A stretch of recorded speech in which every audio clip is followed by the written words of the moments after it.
Perkenalkan, nama saya Rizky Fitri Septiana, NIM 1705552011 dari Universitas Tikubang Semarang. Di sini saya akan mempresentasikan tentang perikatan kredit, eksistensi agunan, dan perikatan agunan. Langsung saja saya akan jelaskan.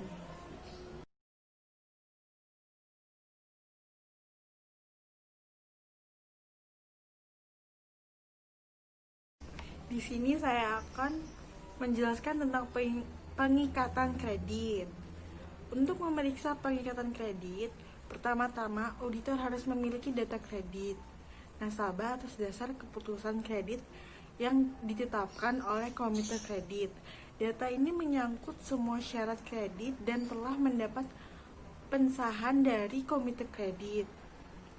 Kemudian bandingkan dengan pengikatannya, baik perjanjian kredit atau PK maupun pengikatan dan penguasaan agunan dan jaminan lainnya. Garis besar pengikatan terhadap fasilitas kredit dibagi menjadi dua, yaitu pengikatan kredit dan pengikatan agunan. Pengikatan kredit berlaku sebagai akad induk, sedangkan pengikatan agunan bersifat tambahan. Kemudian ada jenis-jenis pengikatan, ada dua, yaitu pengikatan otentik dan pengikatan di bawah tangan atau intern. Pengikatan otentik yaitu pengikatan dilakukan di depan pejabat yang berwenang. Mengingat pejabat yang berwenang adalah notaris, maka pengikatan ini disebut juga pengikatan notarial. Yang kedua ada di bawah tangan atau intern. Pengikatan yang dilakukan tanpa dihadiri oleh pejabat yang berwenang karena dilakukan sendiri antara bank dan debitur. Maka jenis ini disebut juga pengikatan intern. Perbedaan antara pengikatan notarial dengan intern adalah pada kekuatan hukumnya. Pengikatan notarial memiliki kekuatan hukum yang sempurna, sementara pengikatan intern atau di bawah tangan harus melalui suatu pembuktian. Jenis-jenis pengikatan yang dilakukan terhadap suatu kredit harus sudah ditetapkan dan dicantumkan pada surat keputusan kredit. Pengikatan kredit secara notarial harus dilakukan untuk fasilitas kredit dengan agunan aktiva tetap atau tanah dan bangunan, kapal, dan sebagainya. Sedangkan pengikatan kredit di bawah tangan dapat dilakukan untuk fasilitas yang agunannya berupa benda bergerak atau surat berharga, termasuk deposito juga. Selanjutnya ada dokumentasi. Yang pertama ada periksa apakah akta perjanjian kredit baik intern maupun notarial telah dibuat atas setiap fasilitas kredit serta asli akta tersebut telah disimpan di file jaminan kredit. Kedua, ada akta perjanjian kredit yang dilakukan secara intern dibuat atas formulir standar yang berlogo bank. Akta yang dibuat atas formulir standar ini harus telah diisi pada kredit diberikan. Setiap materi perjanjian atau plafon suku bunga, jangka waktu, serta klausul lainnya harus dibubuhi paraf debitur sebagai tanda persetujuan. Yang ketiga, untuk akta notarial, bagian akta yang disimpan oleh bank adalah gross akta.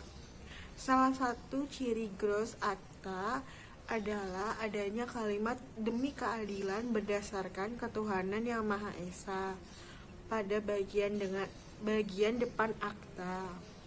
Yang keempat, ada akta notarial yang belum diserahkan harus dibuktikan dengan cover note dari notaris pembuat akta tersebut.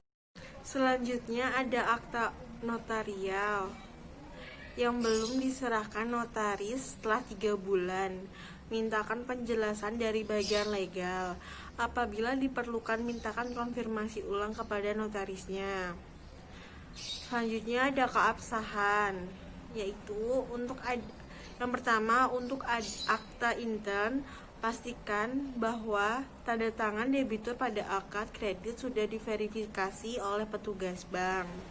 Yang kedua, untuk akta notarial, pastikan kembali bahwa pihak debitur yang menghadap sama dengan saran dalam hasil analisis yuridis. Selanjutnya, keempat ada materi pengikatan. Yang pertama, pastikan bahwa seluruh jenis fasilitas kredit yang diberikan telah disebutkan dalam akad kredit. Periksa kembali kesesuaian plafon, jangka waktu, dan syarat-syarat lainnya seperti yang ditentukan dalam surat keputusan kredit. Yang kedua, teliti bahwa untuk perikatan agunan telah digunakan dengan tepat, sesuai dengan status kepemilikan dan sifat hubungan antara debitur dan pemilik agunan. Untuk agunan berupa sertifikat tanah, pastikan bahwa suami atau istri pemilik jaminan telah memberikan persetujuan sesuai dengan instruksi Mendagri nomor 594 garing miri 1493 garis miring AGR tanggal 31 Maret 1982 perihal larangan penggunaan hak atas tanah, penerimaan agunan berupa sertifikat tanah melalui surat kuasa menjaminkan tidak diperkerankan atau dihindarkan. Yang ketiga, pastikan bahwa perubahan atau perpanjangan kredit yang diikuti dengan perubahan struktur agunan telah diikat dengan pembaruan kredit atau novatif.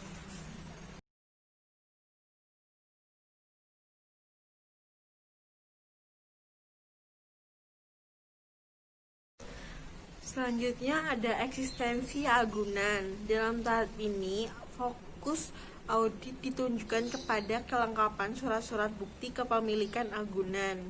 Untuk itu, data keputusan kredit menjadi pembandingan dan data dalam perjanjian kredit dievaluasi satu dengan lainnya, yang kemudian dibandingkan dengan agunan yang dikuasai bank yang bersangkutan.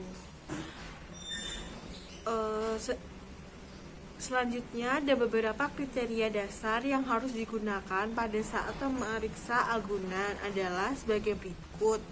Yang pertama, untuk kriterianya, kreditur harus mempunyai hak secara yuridis terhadap agunan tersebut. Kedua, agunan harus dapat diuangkan dalam waktu cepat pada saat harus dieksekusi. Ketiga, bank harus mengontrol jaminan tersebut dalam arti bahwa debitur tidak dapat menjualnya tanpa sepengetahuan bank. Keempat, kepentingan bank atas agunan tersebut harus dilindungi. Kelima, surat atau bukti kepemilikan agunan harus asli. Keenam, setiap pengeluaran agunan harus dengan persetujuan pihak yang menyetujui pemberian kredit. Dan yang terakhir, tanda terima jaminan dan bukti pengeluaran agunan harus ditandatangani oleh dua orang sebagai bukti dual custodian. Walaupun audit diarahkan pada kebenaran material surat-surat agunan, namun apabila diperlukan, auditor dapat mengadakan audit lebih lanjut mengenai kondisi fisik agunan. Langkah-langkah yang dilakukannya adalah yang pertama, ada tanah atau bangunan. Pastikan bahwa sertifikat tanah yang diajukan telah dikuasai bank dan disimpan dalam file jaminan kredit. Yang kedua, pastikan bahwa kredit tersebut telah diverifikasi keasliannya ke Badan Pertanahan Nasional atau BPN oleh petugas bank. Cocokkan kepemilikan sertifikat dengan yang disebutkan dalam surat keputusan kredit. Demikian juga dengan lokasi, luas, jenis hak tanah yang tercantum dalam sertifikat. Keempat, Teliti kembali apakah sertifikat tersebut tidak dibebani hak tanggungan kreditur lain. Apabila sertifikat tersebut masih dibebani suatu hak, mintalah penjelasan ke bagian legal mengenai permasalahan yang dihadapi sehingga royal tidak segera dilakukan. Selanjutnya, untuk agunan berupa sertifikat hak guna bangunan, hak sewa, dan hak pakai, pastikan bahwa hak-hak tersebut di atas masih berlaku dan belum jatuh tempo. Selanjutnya, periksa kronologi kepemilikan sertifikat oleh debitur. Untuk fasilitas non-KPR, kepemilikan sertifikat atas nama debitur tidak boleh terjadi pada saat atau setelah kredit diberikan. Hal ini dapat dilihat pada tanggal akta jual beli atau pada keterangan perubahan nama pemilik dalam sertifikat. Apabila pada fasilitas non-KPR kepemilikan sertifikat oleh debitur telah terjadi kredit diberikan, berarti tanah atau bangunan agunan tersebut dibeli debitur dari fasilitas kredit yang diberikan. Hal ini menjadi salah satu indikasi bahwa kredit digunakan untuk spekulasi pembelian tanah. Untuk itu, kelayakan pemberian kredit harus dievaluasi kembali. Selanjutnya, ada sertifikat yang masih dalam proses konversi, splitting, balik nama, perpanjang hak, dan sebagainya. Harus dilengkapi dengan cover note dari notaris yang ditunjuk bank untuk pengurusannya. Cover note ini harus berisi yang pertama, tanggal penerimaan dokumen dari bank kepada notarisnya. Yang kedua, jenis pengurusan sertifikat atau konversi atau balik nama. Yang ketiga, pernyataan notaris bahwa apabila sertifikat selesai, langsung akan diserahkan kepada pihak bank. Untuk fasilitas KPR, surat pernyataan dari pengembangan tetap harus dilakukan dengan cover notes dari notaris yang ditunjuk bank. Selanjutnya, ada sertifikat yang masih dalam proses pengurusan setelah 6 bulan. Mintalah penjelasan dari petugas bank mengenai kemajuan laporannya atau kendala yang dihadapinya. Apabila diperlukan konfirmasi ulang kepada notaris dan pengurusnya. Yang kedua itu ada kapal. Kalau di kapal itu, pastikan bahwa surat bukti pendaftaran kapal atau asli telah dikuasai bank. Yang kedua, teliti kembali bahwa luas kapal yang tercantum dalam surat pendaftaran kapal minimal 40 meter kubik. Yang ketiga, ada kendaraan. Kalau di kendaraan itu, pastikan bahwa BPKB kendaraan telah dikuasai bank dan sesuai jenisnya seperti yang disebutkan dalam surat keputusan kredit. Yang kedua, periksa bahwa BPKB tersebut telah dilengkapi dengan faktur asli dan kuitansi kosong bermaterai yang telah ditandatangani pemilik kendaraan. Selanjutnya, BPKB yang masih dalam proses pengurusan atau penerbitan baru atau balik nama harus dilengkapi dengan cover notes dari dealer. Periksa cover note dealer tersebut antara lain mengenai apakah telah dilengkapi dengan klausul bahwa apabila BPKB selesai diurus, pihak dealer akan menyerahkan langsung kepada bank.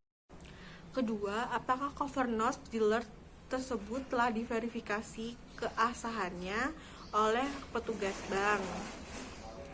Selanjutnya, BPKB yang masih dalam proses pengurusan setelah beberapa bulan, mintalah penjelasan dari petugas bank mengenai kemajuan laporan atau kendala yang dihadapinya. Apabila diperlukan, konfirmasi kepada pihak dealer. Yang keempat, ada mesin-mesin, di mana mesin-mesin ini yang pertama, pastikan bahwa asli faktur atau kuitansi asli mesin-mesin yang menjadi agunan telah dikuasai bank dan diteliti keabsahannya. Yang kedua, cocokkan faktur atau kwitansi asli dengan surat keputusan kredit, baik mengenai nilai, jenis maupun spesifikasi. Untuk mesin-mesin yang dibeli secara import harus dilengkapi dengan faktur asli. Selanjutnya, mesin-mesin yang diproduksi oleh perusahaan dalam negeri atau lokal yang dikenal luas reputasinya juga harus dilengkapi dengan faktur. Untuk mesin-mesin lokal eks perusahaan yang tidak dikenal luas, faktur dapat diganti berupa kwitansi penjualan yang sebelumnya telah diverifikasi oleh petugas bank.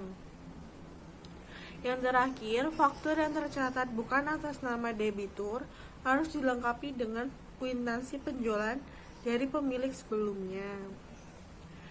Yang kelima, ada stok atau persediaan barang, di mana stok atau persediaan barang ini yang pertama, periksa apakah telah diterima daftar barang yang telah ditandatangani debitur. Daftar barang ini harus sama dengan tercantum dalam surat keputusan kredit serta pengikatannya. Kedua, pastikan bahwa laporan persediaan barang cukup mutakhir atau up to date serta nilainya tidak menyimpang dari persyaratan. Selanjutnya ada emas, di mana emas ini yang pertama, pastikan bahwa agunan emas secara fisik telah dikuasai bank dan disimpan dengan aman dalam khazanah utama atau vault. Yang kedua, periksa apakah terdapat kwitansi pembelian emas tersebut atas nama debitur. Verifikasi keaslian kwitansi tersebut serta kesesuaian spesifikasinya seperti yang disebutkan dalam surat keputusan kredit. Yang ketujuh ada standby L_C. Periksa bahwa LC yang menjadi agunan telah diterima bank. Pastikan bahwa LC tersebut telah dites keabsahannya oleh petugas bank. Penerbitan LC atau issuing bank harus berasal dari negara yang tidak dilarang oleh Bank Indonesia. Bank penerbitan LC harus memiliki hubungan koresponden.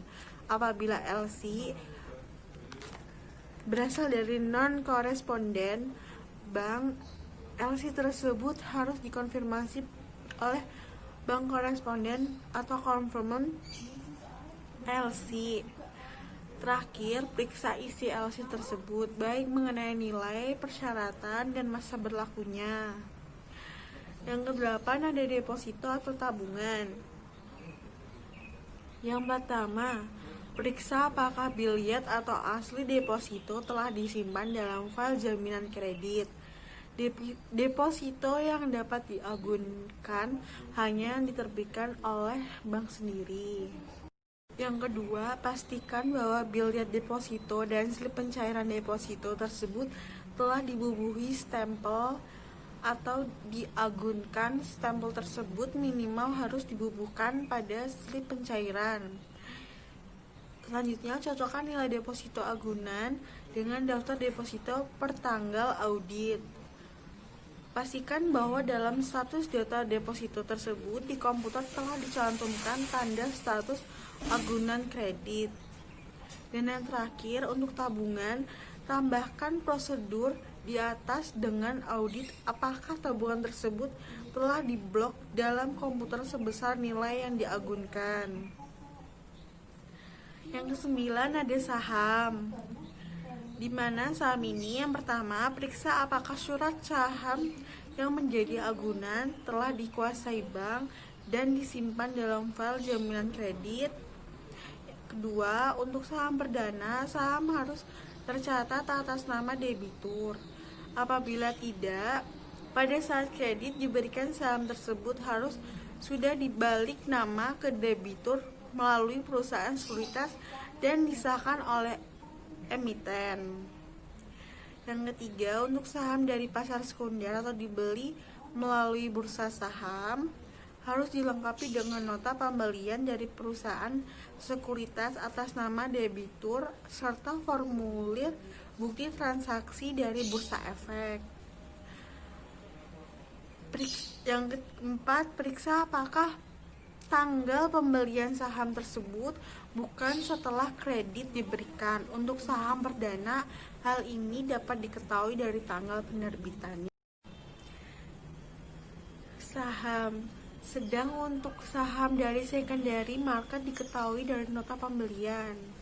Dan yang terakhir, pastikan bahwa agunan bukan termasuk dalam kategori saham tidur, serta nilai terakhirnya tidak menyimpang dari ketentuan penerimaan agunan saham. Yang ke-10 ada jaminan pihak ketiga, di mana yang pertama, periksa apakah surat jaminan asli telah diterima bank dan disimpan dalam file jaminan kredit.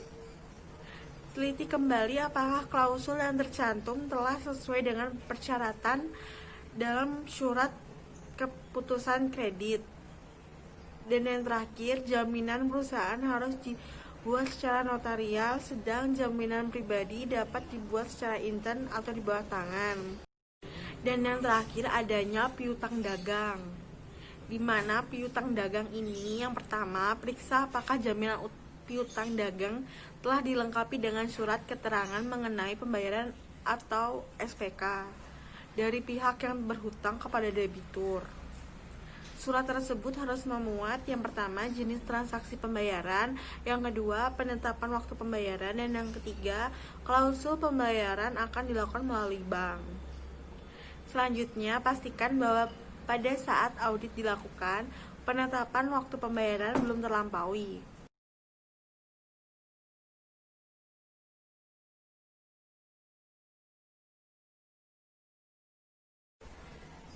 Selanjutnya saya akan menjelaskan tentang pengikatan agunan, di mana pengikatan agunan ini kelengkapan surat agunan menjadi tidak berarti apabila tidak dilengkapi dengan pengikatan agunan secara lengkap dan benar.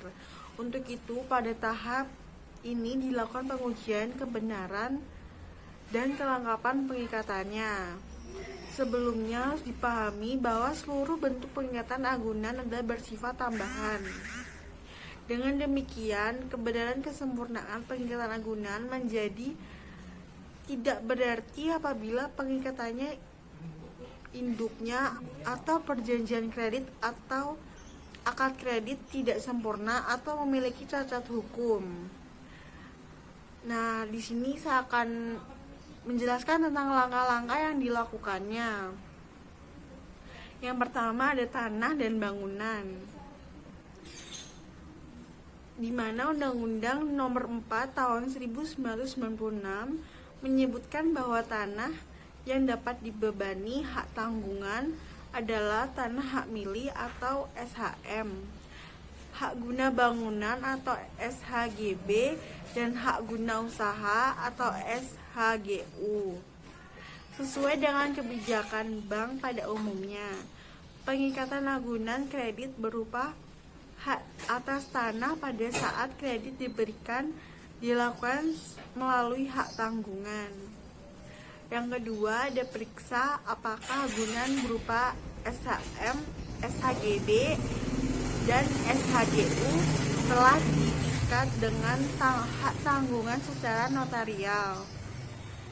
Yang ketiga, pengikatan juga harus dilakukan terhadap agunan tanah yang belum memiliki suatu hak atau petok D, girik, dan sebagainya. Namun telah diajukan proses pengajuan untuk memperoleh hak atau konversi.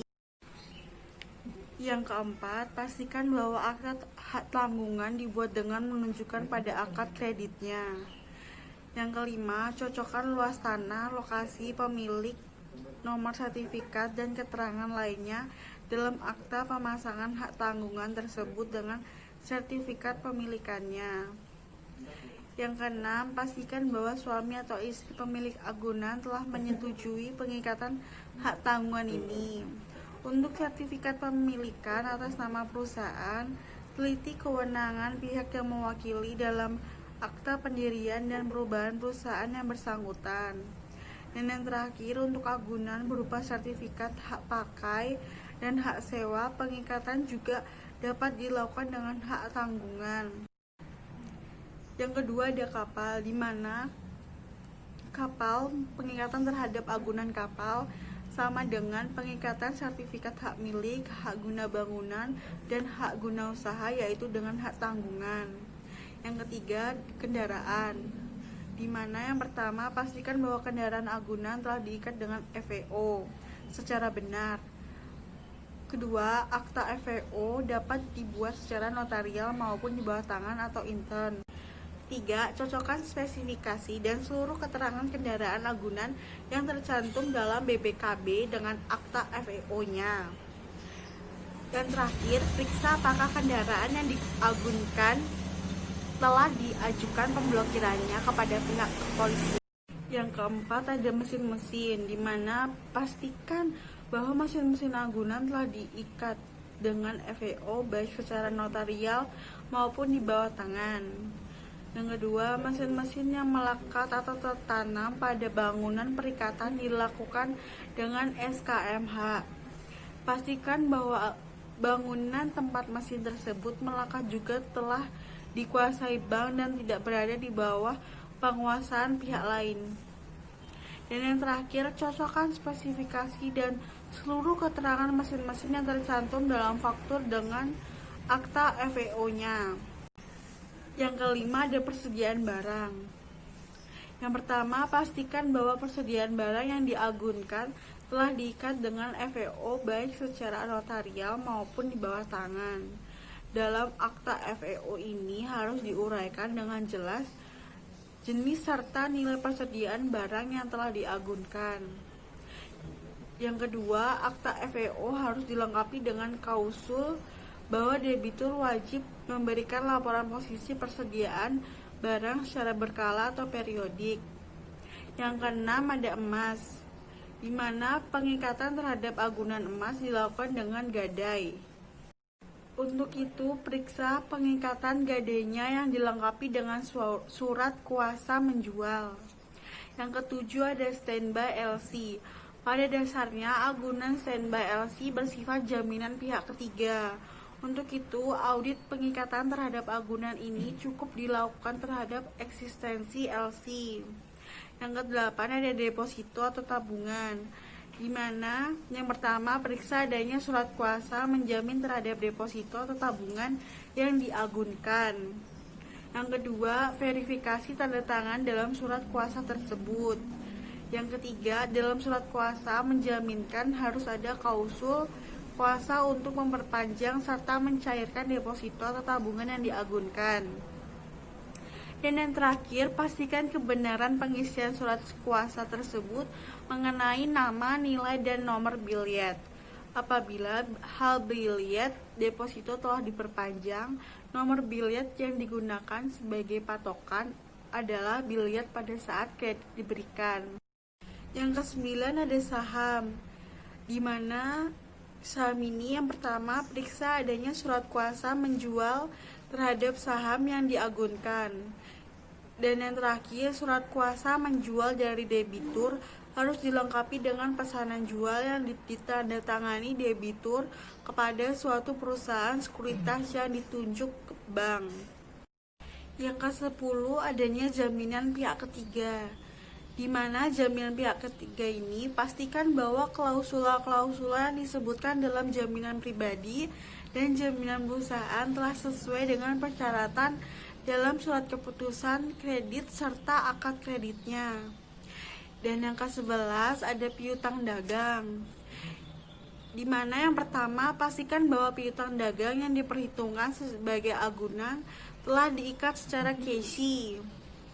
Dan yang terakhir, review klausul akta cash tersebut, terutama menyangkut kepastian bank untuk menerima pembayaran dari pihak yang berhutang.